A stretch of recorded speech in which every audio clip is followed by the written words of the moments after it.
रही है वो है आज का मोटिवेशन। मोटिवेशन है कि समय के साथ प्राथमिकताएं बदल जाती हैं। प्राथमिकताएं बदल जाती हैं से क्या मतलब है? प्रायोरिटीज।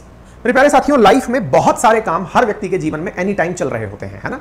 आप में से भी जितने भी विद्यार्थी या फिर जो लिसनर है जो मुझे सुन रहे हैं, उनके जीवन में भी कई प्राथमिकताएं। हो सकता है अभी आपको अपनी माँ आवाज दे रही हो सकता है पापा ने कोई काम बताया हुआ हो सकता है दोस्त के घर की शादी में जाना हो सकता है कि आपके पास मोबाइल रिचार्ज कराने का समय ना हो, कुछ भी चीजें हो सकती हैं। तो हमारे लाइफ में एनी टाइम, अच्छा ये तो मैंने व्यवहारिक जीवन में बताई, अगर मैं लाइफ लॉन्ग बात करूं तो हो सकता है प्राथमिकताओं में किसी के लिए पहली प्राथमिकताओं की जॉब प्राप्त करना है, किसी के लिए हो सकता है कि यार पहले शादी करनी है फिर जॉब प्राप्त करेंगे, किसी के लिए दोनों का ही संकट है, ना जॉब मिल रहा है ना शादी मिल रही है, तो फिर प्राथमिकताएं ढूंढ रहे हैं कि क्या करना है ना।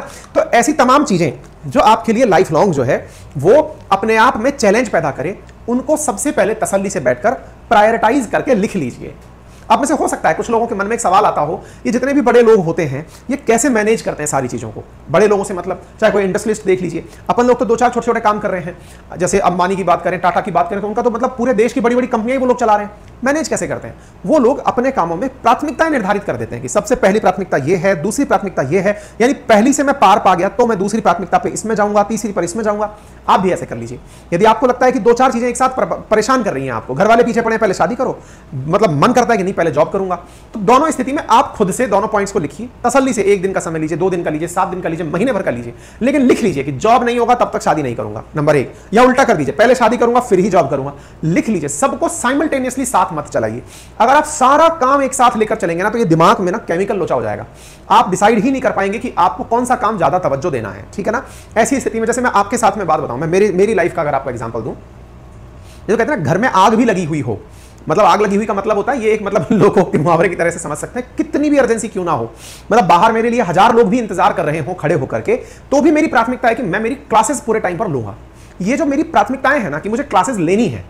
आपको कैमरे पर जो लोग दिखाई देते हैं वो लोग अपनी लाइफ में भी किसी ना किसी और काम में भी एंगेज होते हैं, लेकिन उन प्राथमिकताओं के बावजूद कि नहीं यार क्लास जानी ही है। आप सोचिए, आप सभी लोग मेरी ये क्लास का जो ज्ञान है ये पूरी तरह से इंटरनेट की कीमत पर प्राप्त करते हैं, यानी आप इंटरनेट ही खर्च करते हैं, बाकी मैं आपसे कुछ भी वसूल नहीं कर रहा हूं। लेकिन उसके बावजूद मैंने अपने अंदर एक कमिटमेंट ले रखा है कि नहीं, Monday to Friday until unless कि यार ये इररिप्लेसेबल, इसका कोई ऑप्शन ही नहीं है। जैसे मुझे विदेश यात्रा पर जाना था तब वहां पे ये बोर्ड नहीं था, अदरवाइज आपकी क्लासेस एनी टाइम चलती ही हैं। ये जो आपकी प्राथमिकता है ना, ये और चीजों को ऑटोमेटिक सेकेंडरी कर देती है कि अगर घर वाले भी कोई काम बोल रहे हैं सब क्लास के बाद होगा, यदि आपको दोस्त कुछ काम बोल रहे हैं सब क्लास के बाद होगा, कोई सी भी चीज, पहाड़ भी टूट रहा हो क्लास के बाद होगा। ये जो मतलब चीजें है ना, यदि आपकी लाइफ में प्रायोरिटाइज होने लग जाएंगी तो आप ऑटोमेटिक एक दिशा पकड़ लेंगे और वो दिशा आपके अंदर स्वतः प्रेरणा का कारण बनेगी। सबको खुश मत करिए जीवन में। जैसे आप में से बहुत सारे मित्र मुझसे अपेक्षा रखते हैं, सर ये भी दे दीजिए, सर ये भी कर दीजिए, सब ये भी। मैं मुंह फट होकर के मना कर देता हूं, सर नहीं हो पाएगा, माफी चाहते हैं।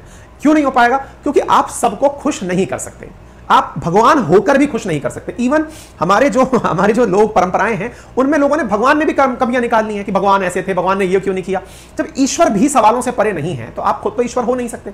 तो सबको खुश करने की नियति में भी मत जाइए कि नहीं यार दोस्त बुरा मान जाएगा, नहीं यार ये काम नहीं किया तो सर बुरा मान जाएंगे, नहीं यार ऐसा नहीं। पहले प्रायोरिटाइज करिए, नंबर 1, और दूसरा सबको खुश मत करिए कि यार ये बुरा मान गया तो क्या होगा। भाई अगर वो मुझे नहीं समझ पा रहा है तो फिर वो मेरे किस काम का है।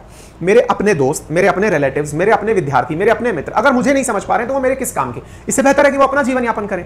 इसका मतलब ये हुआ सबको आप खुश नहीं कर सकते। जीवन में प्राथमिकताएं होना जरूरी है। बस इन 2 पॉइंट्स को अगर आप ध्यान में रखकर चलेंगे ना तो आपको बहुत सारी चीजें क्रिस्टल क्लियर नजर आने लगेंगी कि आपका गोल क्या है, आप किस ऑब्जेक्टिव के लिए निकले हुए हैं, कहां तक आपको पहुंचना है, वगैरह वगैरह। ठीक है, तो प्रायोरिटाइज करना बहुत ज्यादा जरूरी है। मेरे प्यारे साथी जो इस समय उपस्थित हो चुके हैं